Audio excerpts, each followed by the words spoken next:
황장수 소장님의 경력과 참석하신 분들의 질의응답 형식으로 진행하겠습니다. 오늘 소중한 시간을 내어주신 황장수 강사님은 미래경영연구소 소장이고 정치평론가 시사 프로그램 진행으로 탁월한 역량을 보여주고 있습니다. 오늘 첫 번째 제목은 21세기 신한국 보수는 어디로? 라는 주제로 말씀해 주시겠습니다. 큰 박수로 맞아주시기 바랍니다.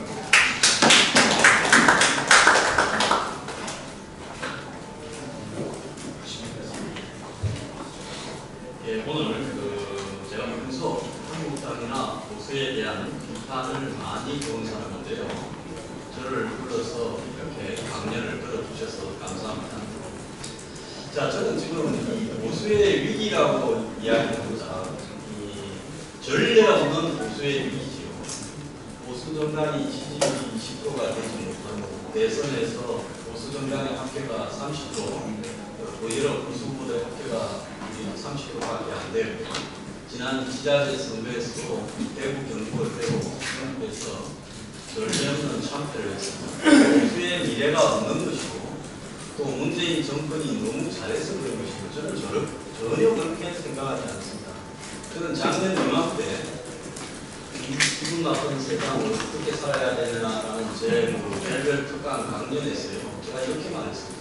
문정권은 매일 이렇게 30cm씩 자기 무덤을 파보니까 경제도 망할 것이다.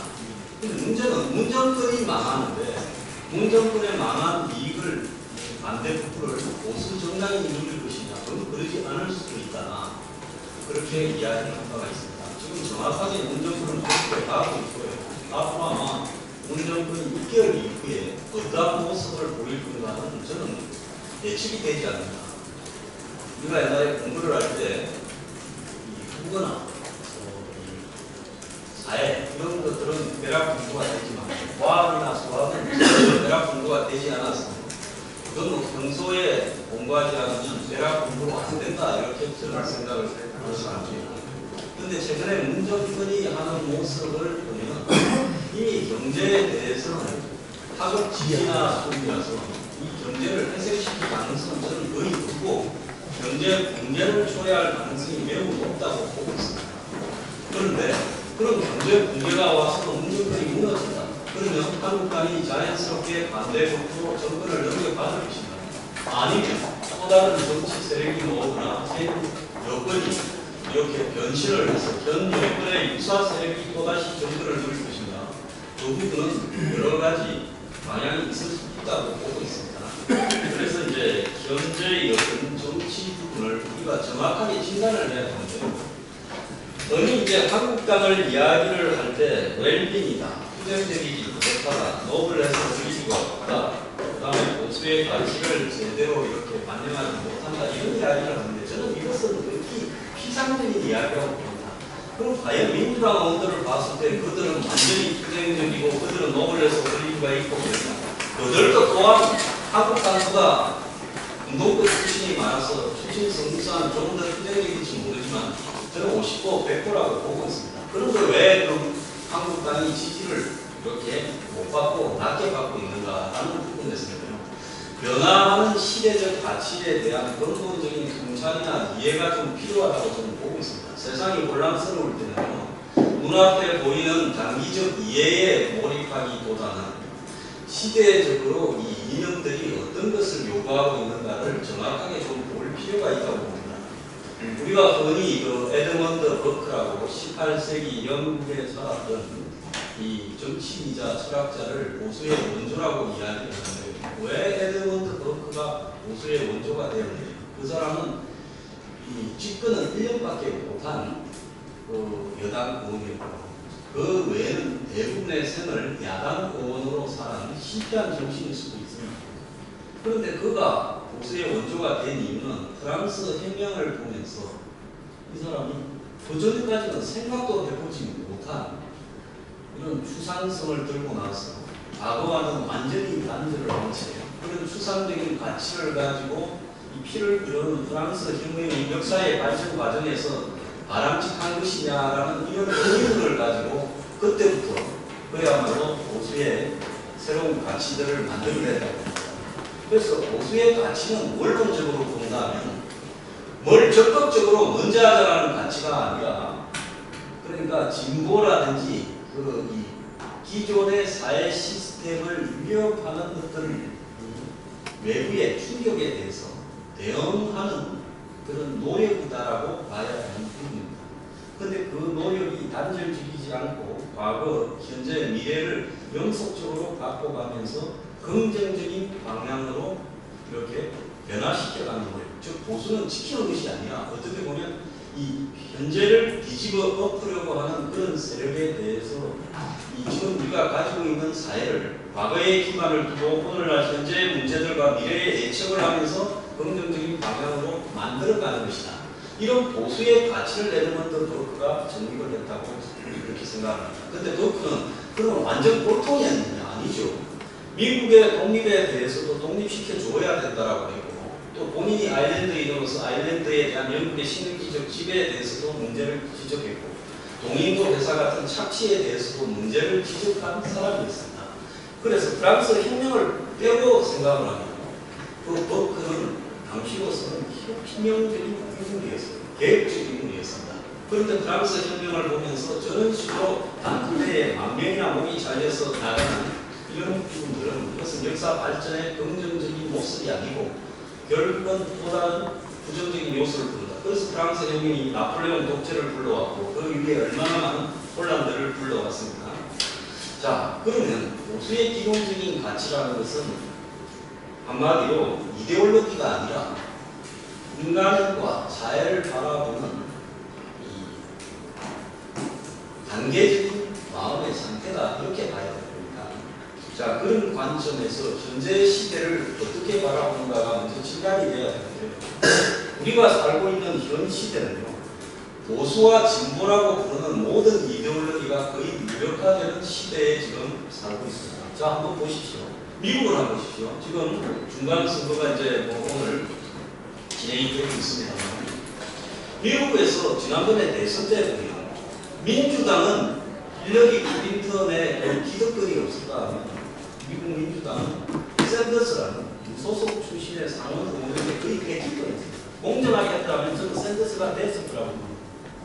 그러면 공화당은 어떠냐? 굴러들어온 트럼프가 그야말로 미국 공화당을 완전히 장악해버렸습니다. 전통적인 미국 공화당의 가치가 이 트럼프 시대에 와서 완전히 무력화되어버렸습니다. 그래서 미국 정치사에서 보면 과거의 휴이 롱이나 월레스 같은 민주주의 전통을 가진 사람이 잠깐 특세를 한 적이 있었는데요. 결국 대통령이 되지는 못했죠. 그런데 이런 인민주의자 비슷한 사람들이 샌더스나 트럼프가 공화, 민주, 양당에 들어와서 대선을 거의 좌우하려고 했다는 겁니다. 그건 뭘 의미하는가 하면 미국 사회가 기존의 시스템으로는 거의 한계에 도달했다는 것을 보여주는 부분이라고 합니다. 그럼 미국만 그러느냐? 유럽을 보십시다. 지금 유럽에 독일에 보면 독일을 위한 대안이라고 AfD라는 정당이 지지율이 2위가 지난번에 3등을 했고 얼마 전에 지방선거에서는 전 21개가 되는 독일의 의회 선거에 5% 이상을 다 득표해서 이 원내 진출을 했습니다. 그런데 독일의 지금 기민기사연합이나 3인당이 거의 무력화되어가고 있고 독일을 위한 대안이라는 그 구단과 그 다음에 좌파 정당, 극자 정당이 지금 2개가 득세해가고 있습니다. 프랑스는 지난번에 대선에 보면 마크롱이 급조한 사실상 무소속에 가까운 정당하고 그 다음에 국민전선이 마린 르펜의 국민전선이 대선을 되고 프랑스의 오랜 전통이 있는 공화당과 사회당은 4등 5등을 했습니다. 그럼 이걸 뭘 의미하는 것입니까? 자, 그런데 최근에 독일의 극우 정당이 굉장히 변화하고 있다. 과거의 독일의 극우 정당은 뭘 가지고 있느냐?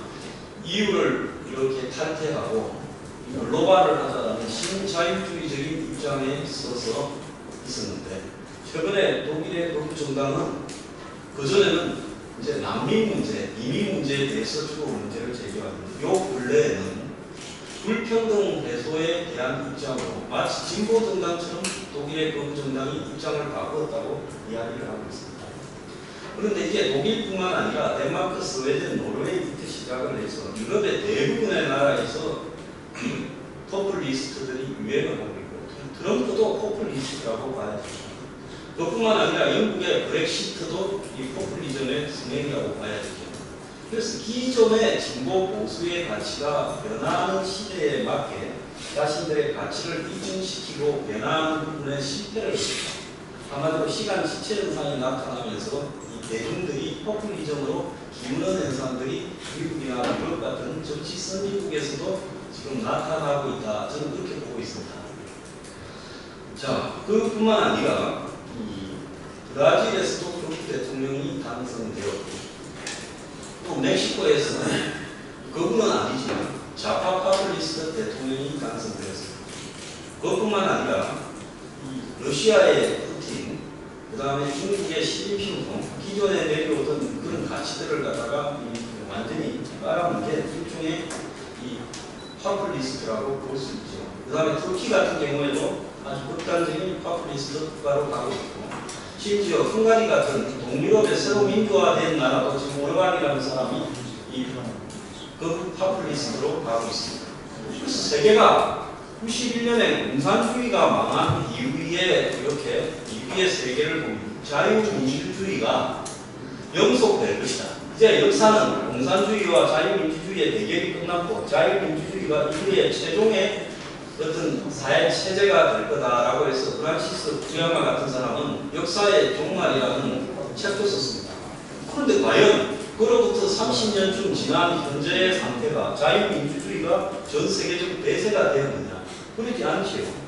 오히려 비자유주의적인 민주주의 국가가 생기거나 반민주적인 자유국가가 생기고 있습니다. 터키나 이 헝가리 같은 예가 그 분명한 예거든요.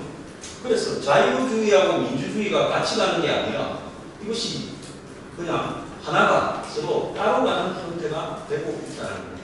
그러면 왜 인류가 만들어낸 궁극의 정치 시스템이라고 이야기하는 자유민주주의가 시기를 맞이했는가 하는 부분에 대해서요. 저는 지금 한국당이 가장 깊숙이 이 문제를 생각을 해봐야 될 시점이라고 보고 있습니다.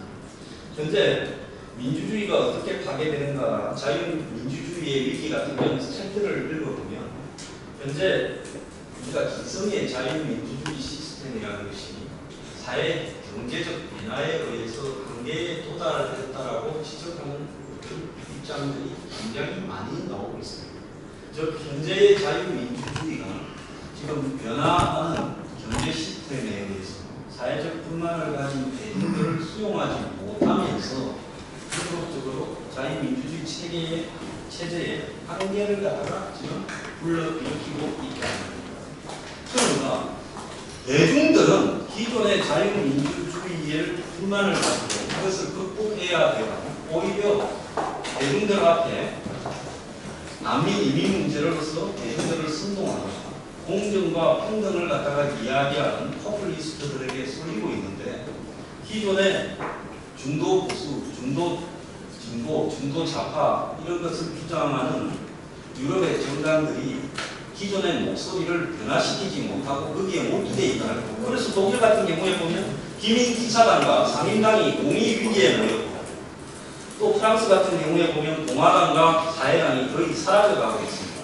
미국도 지난번 대선에 보면 민주당과 공화당의 공의 위기가 와서 티파티 같은 공화당 내부에 어떤 포퓰리스트 세력들이 득세하고 있고 민주당도 사실은 힐러리가 그 정도의 기득권을 가지고 완벽하게 센서스를 저하하지 못한 부분 공정하게 했더라면 힐러리가 후보가 될 수 있었을까 저는 생각을 하고 있습니다. 그러면 미국 같은 경우에도 공화민주당이 이 포퓰리스트적인 좌우 대중들한테 사실은 정당을 뺏겨버렸다라고 봐야 됩니다. 그래서 트럼프를 트럼프 자체로서 볼 게 아니라 현상이 있기 때문에 트럼프라는 사람이 그걸 이용하고 있을 뿐이다라고 봐야 된다는 겁니다. 자, 그러면 왜 기존의 중도 좌우파들이 무너지고 흑자 극우 같은 포퓰리스트들이 세계 곳곳에서 선진국, 중진국, 후진국에도 다 득세하는 현상이 가속화되는 이런 포퓰리즘의 전성시대가 오고 있는가? 그리고 또 제3세계나 과거 사회주의 국가에서는 독재자들이 더 강화되어 가고 있는가? 이런 부분으로 봤을 때는요. 이것은 지금 경제적인 부분에 문제가 있다라고 봐야 됩니다. 자, 우리는 IT라든지 그다음에 자동화, 세계화 이런 부분들이 경제적으로 굉장히 번영을 지속시켜 줄 거라고 생각을 하는데요. 1차 산업혁명 엔진, 2차 산업혁명 전력, 그리고 3차 산업혁명 컴퓨터까지만 해도 그런 경향이 있었는데 사실은 3차 산업혁명 말기부터 경제가 발전하는 것과 대중이 잘 사는 것이 약간 괴리가 오기 시작했는데 지금 인공지능을 포함한 4차 산업혁명 시대에서는 4차 산업혁명이 진행되면 진행될수록 대중들은 빈곤화, 즉 다수가 가난해지고 부가 소수에게 집중이 되는 세상이 되어가고 있다. 이거는 미국에서 지금 보면 극명하게 드러나죠. 미국이 그동안에 IT를 지향하고 금융을 지향하면서 미국이 잘 살아야 되는데 제조업이 공동화되고 있고 미국의 대중들이 미국의 주인들이라고 볼 수 있는 백인 그다음에 이 저소득 노동자 계층들이 굉장히 가난해지는 현상이 나타나고 제조업과 같은 제대로 된 일자리들이 미국 사회에서 사라지고 그러니까 샌프란시스코에 있는 실리콘밸리에 있는 아주 고소득자 일부와 그 다음에 뉴욕 월가에 있는 고소득자 일부들만 남아있고 대중들은 완전히 가난해져버리는 그런 일이 미국에서 벌어지고 있습니다.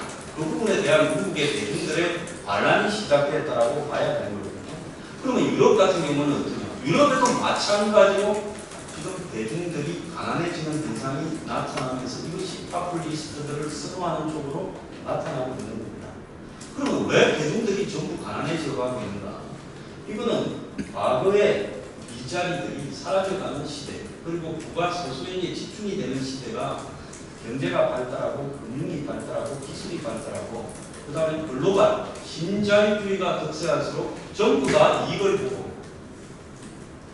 이렇게 손해보는 사람은 없을 거라고 우리는 그렇게 비교 우위에 의해서 이해를 하고 있었잖아요. 근데 그게 아니다라는 거죠.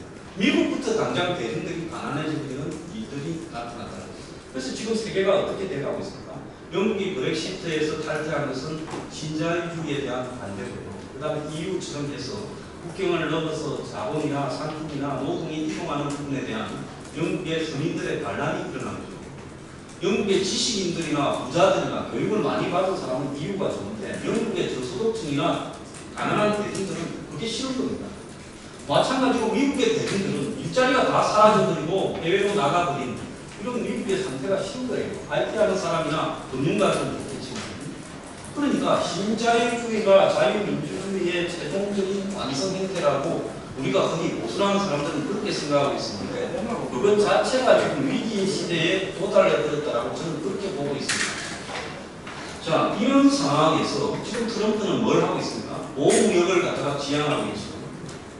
미국만 그렇습니까? 지금 세계가 점점 더 보호무역에 대해서 이제 강화되어가는 1차 세계대전 직후에 세계 금융위기 대공황이 발생하고 대공황 직후에 각 나라들이 보호무역으로 돌아가면서 한 2년 사이에 무역의 양이 세계 무역의 양이 절반으로 줄어가고 있어요. 그래서 우리가 알고 있는 기존의 세계 발전에 관한 그 일상적인 가치나 지식, 지금에 있어서 유효한가에 대한 문제에 대해서 한국당이 깊이 고민을 좀 해야 될 시점이 저는 다가왔다고 그렇게 보고 있습니다. 자, 그러면 앞으로 어떻게 될 것이냐? 저는 미국도 점점 가면 갈수록 파퓰리스트들이 대통령이 되지 기존의 전통적인 공화당 민주당의 대통령이 되기는 어려울 거라고 보고요. 이유는 제가 생각을 할 때는 10년 뒤에는 해체될 거라고 보고 있습니다. EU의 주요 국가들이 파퓰리즘을 가진 국가 정부 정당들이 득세하면서 EU에 대한 유지에 대해서 그것도 반대하고 국자도 반대하는 현상이 벌어질 거라고 보고 있습니다. 그래서 전 지구가 이 역사의 종말에 의해서 자유민주주의로 번영을 이루는 게 아니라 신자유주의적으로 무역을 교환하고 상품을 교환하고 노동을 교환해서 그런 게 아니라 오히려 보호무역으로 각자 생존의 시대로 돌입하고 있다라고 저는 보고 있습니다. 그러면 지금 한국에서 나타나고 있는 이 경제 위기가 누가 비판하기 좋아서 저도 그렇게 흔히 비판을 합니다. 문재인 탓이다라고 비판을 하지만 이게 문재인이 무지해서 이런 문제가 벌어질 수 있지만 근본적인 원인은 세계에서 벌어지고 있는 지금 정치와 경제, 사회의 변화에 대해서 너무 무지해가지고요. 그야말로 기본적인 경제적 대책밖에 되지 않는 최저임금 인상이나 주 52시간 이런 걸 마치 소득주도 생산인이 공정경제라는 가치를 붙여서 갖고 가는 한계라고 보고 있습니다.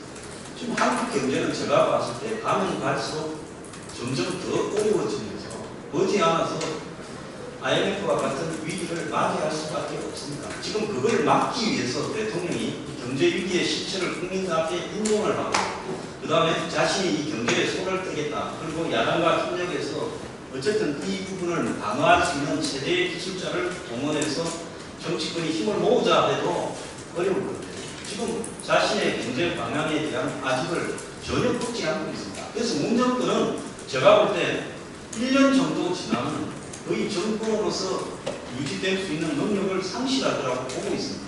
근데 문제는 이제 그렇게 된다고 해서 한국당이 현상에 대한 정확한 이해를 해야 집권을 하고 또 집권이 유지될 건데 그러지 않다면 반대급으로 잠시 문정권이 스스로 무너져서 정권을 넘겨받는다 하더라도 오래가지 못할 거라고 보고 있습니다. 왜 세계에 파퓰리즘이 유행을 하고 대중들이 점점 더 가난해지는 이런 현상이 벌어지고 있는가 그리고 자유무역, 신자유주의 이런 것들이 무너져가는 세상이 되는가에 대해서 이해를 해야 돼요. 한국은 무역으로 살던 나라지 않습니까?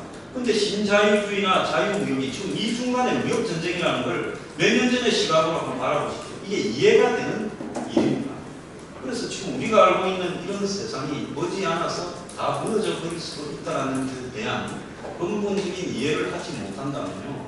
한국당이 과거에 가졌던 성장시대, 7, 80년대의 고도성장시대의 가치, 또 소수의 대기업에 대한 어떤 입장, 그리고 더 나아가서 규제 완화에 대한 입장. 저는 규제 완화에 대한 입장을 좀 이야기를 하고 싶은데요. 그런 걸 가져서는 한국당의 미래는 없다고 보고 있습니다. 그러면 정치를 누구 때문에 합니까? 한국당은 대중들을 위해서 하는 것이지 소수 기득권을 위해서 정치하는 게 아니지 않습니까? 그러면 한국당이 과거에 이 가져왔던 보수 정당의 긍정적인 가치를 가지고 오늘의 그걸 발전시켜서 미래적인 대안을 제시하려면 과거의 성장주의 시대 때 가졌던 경제 관점을 지금도 적용해서는 되는가? 저는 그렇게 가져서는 한국당이 해체되고 말 것이라고 보고 있습니다. 앞으로 점점 새로운 이런 이 국민들 그러니까 이제 투표를 하는 젊은 사람들은 한국당을 지지하기가 어렵게 될 거라고 보고 있습니다. 그리고 최근에 이제 한국당에서 발표한 서울대 사회학과 교수님한테 동력을 줘서 발표한 내용에 보면 안보의 가치라는 부분이 마치 이것이 수국골통적 냉전 이데올로기고 그런 부분도 이제는 바꿔야 된다는 거예요. 한국적인 특수성에서의 안보의 가치를 저는 한국당이 더 강하게 가져야 된다고 보고 있습니다. 그걸 포기했을 때는요. 그건 한국당이 한국적 현상으로서 보수의 가치의 기본은 안보의 가치라고 저는 생각을 합니다. 그걸 포기하고 그걸 야당이 주장하는 거라고 다 맞춰줘야 되고 그런 식으로도 변화해갈 필요가 있다고 이야기하고 그거는 한국적인 관점에서 바라봤을 때 보수 정당이라는 부분을 포기하는 것을 의미한다고 저는 보고 있습니다. 그렇지만 사회 경제적 가치 부분에서는 과감하게 변화를 이루어 가야 된다고 봐요. 이제 고도성장은 없는 시대가 됐다고 저는 생각합니다. 그래서 이제 3, 4%의 성장도 불가능하고 2%도 지키면 다행인 시대가 된다. 그 다음에 이제 많은 임금을 받는 괜찮은 일자리가 넘치는 시대는 끝났다고 보고 있습니다. 그리고 대중들이 전부 가난해져 갈 겁니다. 젊은 사람들도 그렇게 될 거고 나이 드신 분들도 그렇게 될 겁니다. 그럼 이런 시대에서 보수의 가치를 어떻게 만들 것인가에 대해서 한국당이 굉장히 고민해볼 필요가 있다고 생각합니다. 그런데 한국당이 지금 가지는 경제적인 관점을 보면 과거의 성장이 유지되던 시대, 특히 대기업에 의해서 성장이 유지되고 대기업에 의해서 국가의 부가 창출되던 시대에 머물러 있다. 저는 그것이 지금 한국당의 한계라고 보고 있습니다. 그래서 변화하는 시대에서 저는 한국당이 가져야 될 몇 가지 관점을 보는데요. 한국에서 지금 국민들이 가장 고통을 겪고 있는 문제가 뭐라고 생각하십니까? 저는 죽음 문제라고 보고 있습니다. 태어나서 죽을 때까지 집 한 채를 어떻게 하느냐를 가지고 고민하다가 인생이 끝나는 게 평범한 사람들의 삶이라고 보고 있습니다. 그러면 한국당이 싱가포르의 이광열 총리가 그랬던 것처럼 한국당이 국가의 어한 주거 문제의 해결이라는 부분에서 완벽하지는 않더라도 상당한 부분 개입을 해서 대안을 내는 부분을 왜 그것은 아예 대안으로도 상정하지 않고 그런 것을 이야기하는 것 자체를 터부시하는가에 대해서 저는 한번 생각해 봐야 된다. 앞으로 젊은 세대들 중에서 지동으로 집을 살 수 있는 소득을 창출할 수 있는 사람이 누가 있겠는가 저는 없다고 보고 있습니다. 그 다음에 이 공정성의 문제인데요. 이제 다 가난해지면 배가 안 아프면 살 수 있어요. 문제는 배가 아픈 일이 보수에 의해서 자행된다면 좌파들은 자기들도 그렇게 하면서도 그게 보수의 잘못된 대표적 가치라고 선동하고 있습니다. 그게 뭔가 로스쿨 문제예요. 왜 사실을 없애고 로스쿨을 만드는가? 자, 이게 응서제도이자 가진 집의 자식이 이제는 정부 법관이 되게 만드는 그런 제도적인 문제 아닌가? 그 다음에 대학 유치가 과거에 제가 대학 들어갈 때는 학력고사로 들어갔습니다. 저는 공정을 했다고 봐요. 없는 집 자식들도 열심히 공부하면 좋은 대학을 딱 아주 단순 멘트에 간단하게 들어갈 수 있습니다. 이제는 대학에 들어가는 방법이 3천 몇 백까지가 되어서 왜 떨어지고 왜 붙는가? 학생부가 왜 필요하고 입학사정단이 왜 필요한가? 이 굉장히 불공정성이 입시에서부터 있죠. 그 다음에 이번에 공기업 서울도시교통공사에서 나타난 것처럼 채용 세습이나 채용 비리 이런 부분들이 보편화되고 있는 모습들이 지금 있지 않습니까? 그래서 적어도 보수가 우리 사회에서 입시라든지 군에 간다든지 취업을 한다는 데 있어서 공정성의 가치를 소중히 생각하고 그것을 유지하는 쪽으로 가야 되는 것 아니냐. 저는 이건 돈 안 들고 지지받을 수 있는 중요한 부분이라고 생각합니다. 공정성의 상실에 대한 분노가요. 전부 가난하면 그건 참을 수가 있어요. 그런데 공정성의 상실에 대한 분노를 마치 보수가 그걸 앞장서는 듯이 이렇게 갖고 갈 때 그건 견디지 못하는 거예요. 따지고 보면 입시를 저렇게 만드는 것도 로스쿨을 만드는 것도 다 문재인 노무현의 문제지요. 그리고 이번에 양심적 병력법으로 이 병력이라는 것도 한국의 공정성의 중요한 가치인데 한번 보세요. 양심이라고 해서 종교적이라고 해서 저렇게 만들어버리고 이런 부분도 다 좌파들이 한국의 공정성을 무너뜨리는 데 일조했는데 한국당은 그런 부분을 따지지도 방해하지도 못하고 있습니다. 또 하나는 문재인이 얼마 전에 인터넷 은행 원격으로 입장 면세점 그리고 세관금 태양광 이런 걸 밀어붙이고 있어요. 그런데 한국당은 그걸 고민도 안 하고 찬성을 했어요. 자, 인터넷 은행이 된다고 하면 기존의 오프라인 은행들은 왜 존재하는가? 그들이 있어서 그래도 이 인터넷 금융에 익숙하지 못한 노년층들이나 이런 사람들에게 서비스를 제공하고 있습니다. 자, 인터넷 은행 덕분 사람 몇 개 회사가 다 정해져 있어요. 원격으로 누구 때문에 원격으로 한다 다 알고 저는 한국의 의료 시스템을 만드는데 처음부터 깊이 관여해왔던 사람입니다. 근데 왜 한국당은 규제 완화라고 하면 무조건 자다가 일어나서 그냥 본능적으로 찬성을 해줍니까? 저는 특정 기업들을 위해서 원격으로를 해줬다고 확신하고 있습니다. 그 다음 입국장 면세점이 이게 대체 대한민국의 경제를 회복시키는 거하고 뭔 관련이 없습니다. 이런 것들이 대한민국의 경제를 회복시키는 게 아니라 경제에서 불공정성을 더 강화하고 있는 것이죠. 자, 새만금 태양광 이것은 태양광은 문정들이 내세우는 거대한 비리 구조와 관계가 있는 거죠. 왜 한국당이 이 부분을 본격적으로 파헤치면서 규정하지 못하냐. 저는 이 나중에 태양광 때문이라도 정권이 바뀌면 한 개 사단중이 난방에 갈 수 있다고 보고 있습니다. 그래서 이 소수 기득권을 옹호하는 부분에서 한국당이 맹목적으로 과거의 정경련이나 자유경제원 같은 가치에 옹호해 줘서는 안 된다고. 그건 보수의 기본적인 가치하고도 어긋나고요. 에드먼드 버크 같은 보수의 원조도요. 당시에 동인도 회사의 이익을 지켜주면서 영국의 국민들이 비싼 가격으로 생필품을 구입해야 되는 부분에 대해서 반대를 했습니다. 미국의 이 차에 대해서 과세를 하는 비싼 과세를 하는 부분에 대해서 반대를 했어요. 자, 툭 하면 보수의 원조 에드먼드 버크를 이야기하면서 버크가 당시에 미국의 식민지들에서 벌어졌던 그런 부조리에 대해서는 다들 말을 안 합니까? 그러면 버크라는 사람이 가진 외형만 빌리고자 하는 겁니까? 그래서 한국당이 이런 문제에 대해서 깊숙하게 고민하고 생각을 해봐야 돼요. 당내에서 아무도 반대 안 하고 통과시키는 이런 일들이 어떻게 있을 수 있느냐 저는 그렇게 봅니다. 그래서 한국당이 소수 기득권을 대변하는 부분에서 이제는 대중이 가난해지고 자영업자가 몰락하고 중소기업이 몰락하는 시대가 미안하지만 이거는 누가 와도 바꿀 수 없게 시작됐습니다. 그럼 이 시대에 한국당이 가져야 될 가치가 무엇인가 서민이나 가난해진 다수 대중의 돌보고 그들의 이해관계를 반영하려고 하는 노력들을 정책이나 입장에서 보여야 된다고 저는 보고 있습니다. 자, 마지막으로요. 엊그제 어떤 젊은이하고 제 방송에서 대담을 하다가 좀 충돌이 있었어요. 뭔가 그 사람이 뭘 비판하는가 하면 젊은 사람들이 왜 이 채용 비리나 고용 세습에 대해서 분노하지 않느냐고 제가 물었어요. 만약에 한국당이 집권할 때 저런 일이 벌어졌으면 난리가 나지 않았겠느냐. 이러니까 그 사람들이 뭐라는 줄 알고 젊은가요? 자, 야권은 이런 부분에 투쟁하는 세력들을 챙기고 보호해주고 뒷받침을 가지고는 보수에서는 그렇게 싸우다가는 그 사람만 희생을 한다라고 이야기합니다. 근데 저는 그 젊은이 말이 다 맞다고는 보지 않지만 지금 촛불 혁명은 무슨 혁명입니까? 촛불 선동으로 정권을 뒤집어엎고 이렇게 차지하는 부분에는요. 야권이 그동안에 풀려나왔던 투자가 해소가 되죠. 그러지 않습니까? 사회단체, 그 다음에 심지어 학생 조직까지. 그래서 아주 광범위하게 운동권에 착근해 있는 야권의 뿌리들이 순식간에 광화문 광장에 촛불 시위대를 조직하고 그리고 처음에 기본이 될 수 있는 수만 명 단위의 기본 대중들을 동원하고 그 대중의 어떤 선동이 가해지면서 그것이 수십만, 수백만으로 늘어나는 겁니다.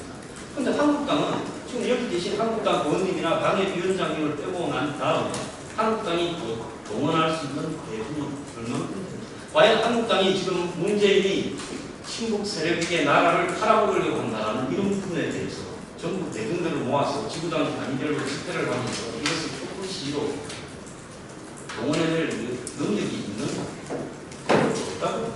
만약에 반대로 태양광에서 거대한 비리가 드러나서 최순실 비리와 비슷한 권력 핵심이 관계된 비리가 드러나서 한국당이 대중을 자극시키려고 광화문 광장에 집회를 조직하고 그리고 기본적인 수만 명의 대중들을 동원해서 며칠씩 집회를 끌어가면서 공정성에 분노하고 부패에 분노한 대중들이 수십만, 수백만이 동원되도록 동원할 능력이 저는 없다고. 그 대중과 착근되지 못하고 흉기됐다는 부분이지요. 그래서 한국당은 촛불 집회 투를 할 수 있는 능력이 안 되는 나라입니다. 자, 미국의 공화당이 200년 역사를 가지고도 왜 트럼프한테 대중들을 다 뺏겨버렸겠어요? 트럼프는 불러들어온 우리 공화당의 가치하고는 맞죠? 그건 뭐냐? 한국당이 굉장히 지금 취약한 정치 구조를 가지고 있다. 이게 웰빙이 규정을 하니 안 하니 이건 선도적인 문제보다도 한국당에 더 위협적일 수 있다. 자, 독일의 인기사당 같은 경우에는 아마 지구상에 존재하는 민주주의 정당 중에 가장 오래된 정당인데 이 정당이 지금 위기를 맞아고 있어요. 메르켈도 얼마 못 간다 이야기. 프랑스의 사회당이 백수십 년의 역사를 자랑하는데 지금 30석 가지고 벨기에 녹여놔서 겨우 맥맥을 유지하고 있고 프랑스의 공화당은 지금 흔적도 없어져가고 있어요. 한국당이 그런 위기를 저는 맞이할 수 있다고 봅니다. 그래서 한국당 혹은 개개인에 대한 비난이나 비하, 무슨 부정의 웰빙 이런 것들이 중요한 게 아니라 변화하는 시대에 대한 가치에 대한 한국당의 정확한 이해가 필요합니다. 앞으로 성장이 불가능한 시대다. 인정해야 된다. 그리고 기존의 자유민주주의가 계속 발전해 갈 것이다라는 것은 저는 사실이 아니라고 봅니다. 오히려 선동에 의한 포퓰리즘이 세계의 득세에 가고 있습니다. 그럼 기존 정당이 왜 무너집니까? 그러면 보수의 가치는 이런 포퓰리즘 득세 시대에서 어떻게 변해야 되는가? 이런 부분에 대해서 한국당이 좀 심도 있는 이런 이게 철학이라고 봐야 될까요? 안 그러면 이성적 고민이라고 해야 될지 모르겠는데 이런 고민을 한 다음에 거기에서 바탕이 되어서 세부적인 정책을 어떻게 가야 되는가 하는 것이지 지금 너무 눈앞에 현상에 있는 문제들을 가지고 대안을 강구하고 있다. 그래서 저는 김병준 지도부가 틀렸다고 보는 사람입니다. 빨리 그만둬야 돼요. 누구든 새로운 지도부가 나서서 방향을 끌고 가면서 새로운 방향성을 전 이렇게 만들어내야 된다. 이렇게 생각합니다. 예, 감사합니다.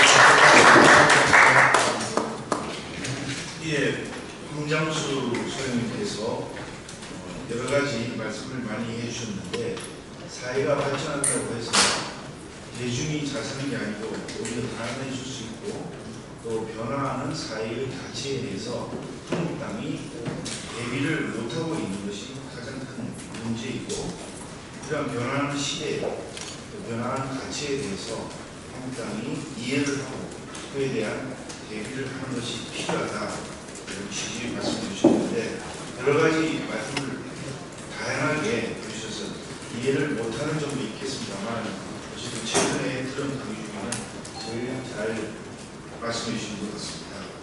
그 사이에 이제 의원님들 오셨는데 좀 다시 한번 소개를 드리겠습니다. 우리 나경원 의원님, 나경원 네, 말씀 잘 들었습니다. 보수 포럼은 사실 유기준 의원님께서 주도해서 가시는 건데, 좋은 우리 전사님을 모셔서 저희 당에 대한 고민을 다시 나누게 돼서 아주 의미 있는 시간이라고 생각합니다. 그 정도죠. 네. 그 아까 소개가 됐는지 모르겠으나 우리 구원철 의원님 소개됐습니다. 진동규 위원장님 소개했습니다. 그리고 이제 또 마무리를 하겠습니다만, 우리 정우택 대표님 잠시 또 상임 갔다가 또 오셨는데, 이렇게 모험적인 것들을 저희 모험적입니다. 우리 상해를 좀 해보고 싶으시죠. 저는 우리 홍장수 소장님께 죄송한 게 막 강의 시작하시는데 제가 인사를 했고, 제가 오니까 그냥 더 들을 필요 없다는 것이 끊어져서 주옥같은 말씀을 제가 못 들어서 토론하기가 좀 그렇습니다. 근데 서두가 딱 시작하실 때 이렇게 시작하신 것 같아요. 틀림없이 이 문재인 정부는 쉽게 말해서 망가진다. 근데 그 과실을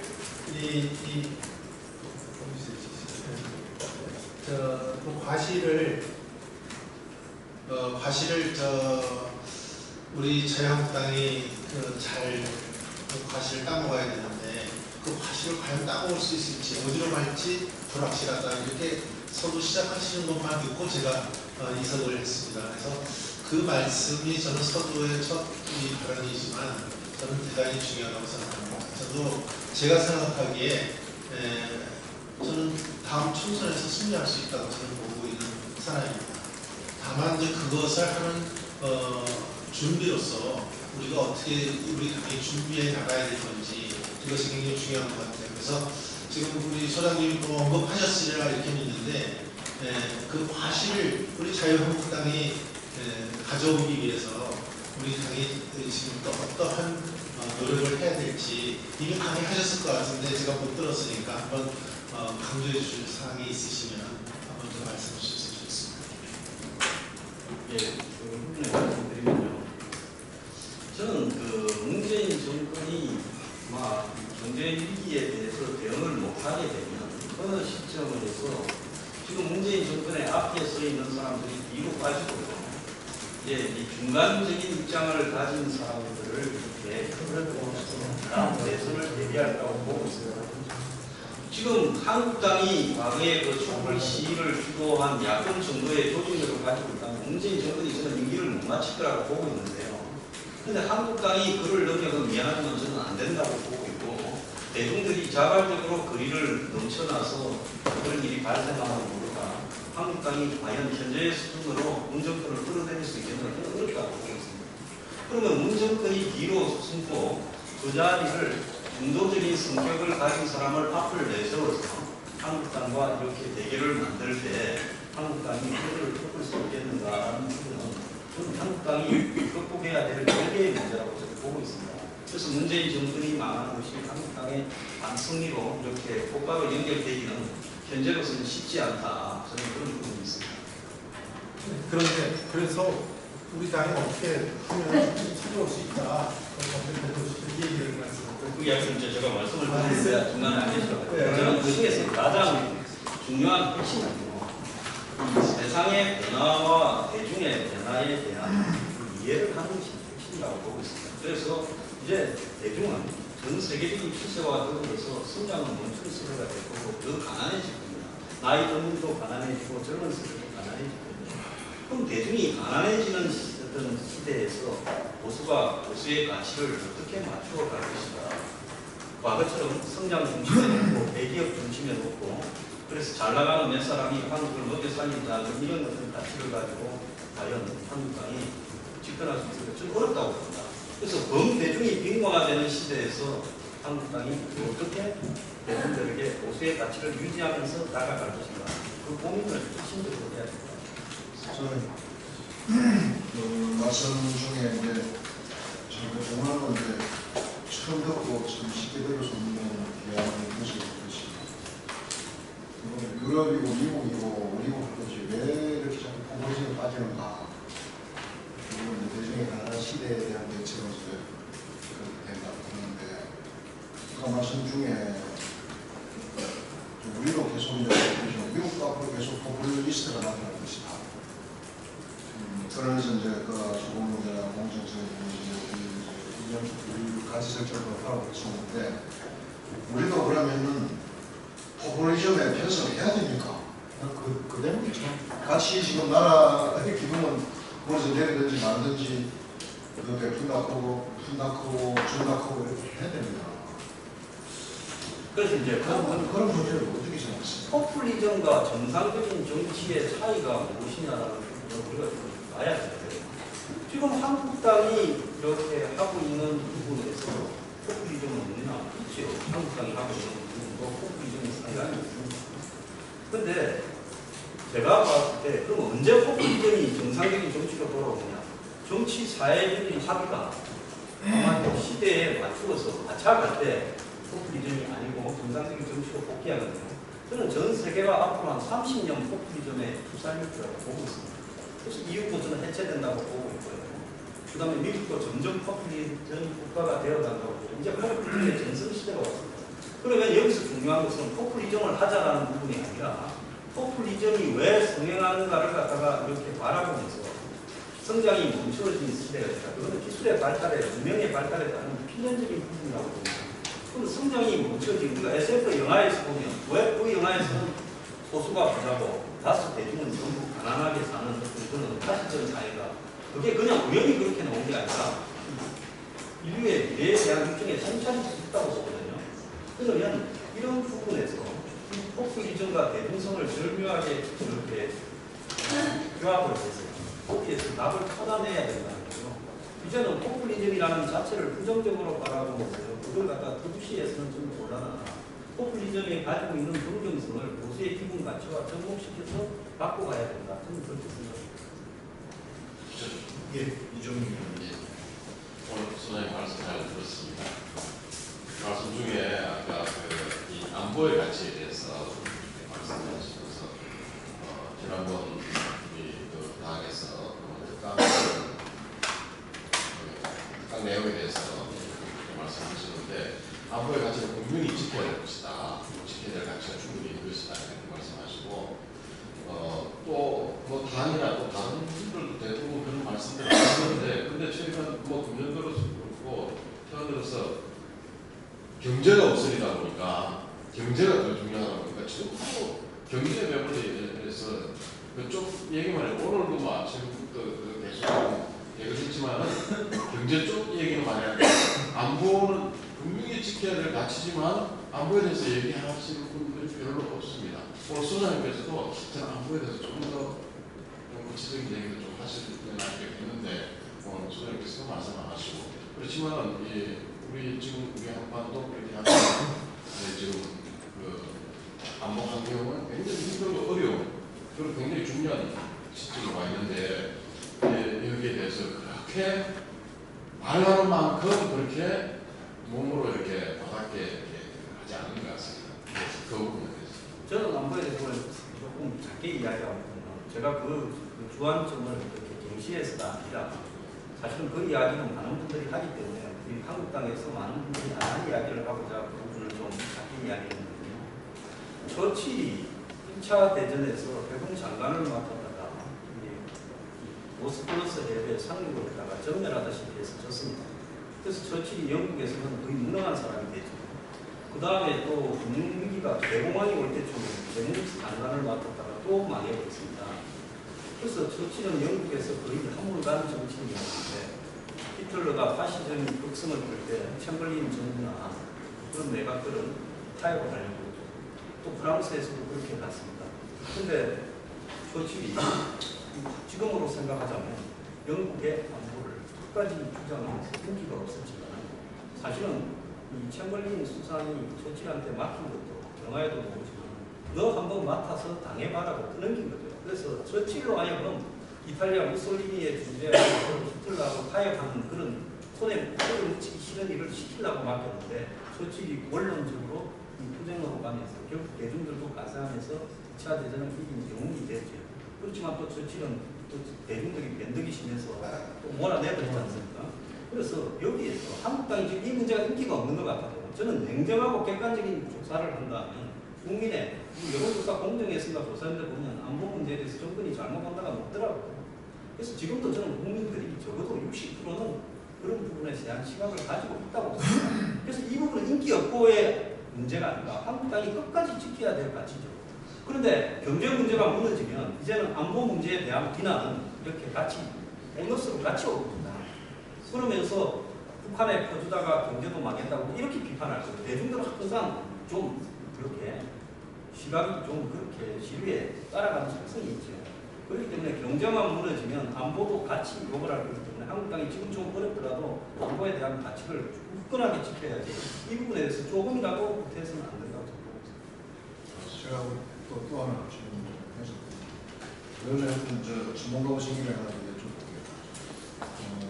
저희들 정부가 정책이라는 게 쉽게 얘기하면 나라 경제 망하는 정책만 올라가면 이건 아니라고 그렇게 절교해도 그런 책 많잖아요. 사원제다, 체제입니다, 근로시간이다. 그럼 그야말로 근로시간 단축은 근본적으로 우리 산업을 무장 해제한다고. 최저임금을 말하고 이런 걸 그렇게 절규해도 왜 그렇지 않습니까? 그래서 몰라서 그럴까? 무슨 사정이 있어 그럴까? 그거는 좌파들이 존중하는 철학이라서 그럴까? 그걸 어떻게 보세요? 이건 그래서 저는 뭐 전에 부산시장도 가고 울산 산악회를 나가서 지금 현재 날씨는 가게 문 닫는 일이고 공단에 가면은 절반이 비어 있고 공장 매매 임대가 줄어 있고 있거든요. 지금 현재 IMF보다 심각해요. 그래서 나도 이 길로 가면은 임기 채우기 힘들다. 경제가 완전히 무너지는 마당에 정권이 조선하겠냐 이런 생각도 해보는데 그렇게 확실히 아니라고 그렇게 얘기해요. 탈원전 같은 게 어떻게 말이나 되는 얘기입니까? 왜 그런 기회를 기울지 않을까요? 그렇게 얘기했는데 그걸 어떻게 생각하세요? 저는 제가 생각할 때 좌파의 가치라는 부분에 대해서 이 사람들이 9년간 야당을 하면서 나름대로 그걸 상당히 강화해 왔다고 봅니다. 근데 문 정권이 이렇게 들었으면서 좌파 중에서 좀 현실론적인 사람들이 문을 띄워서 만들어 왔는데 정권이 출범하기 직전에 그런 사람들은 뒤로 다 도태되고 이제는 좌파 중에서도 아주 핵심 파급력한 친구들이 정권을 마지막에는 딱 가로채서 둘러싸버렸습니다. 저는 문재인 스스로 그런 사람들의 논리에 훨씬 더 공감하고 있다고 봅니다. 어떤 사람들은 뭐 대통령의 그 지적 능력 이런 문제를 제기하는 저는 그런 차원이 아니라고 봐요. 문재인 스스로 우리가 저 사람을 잘 몰랐다라고 생각하고 있어요.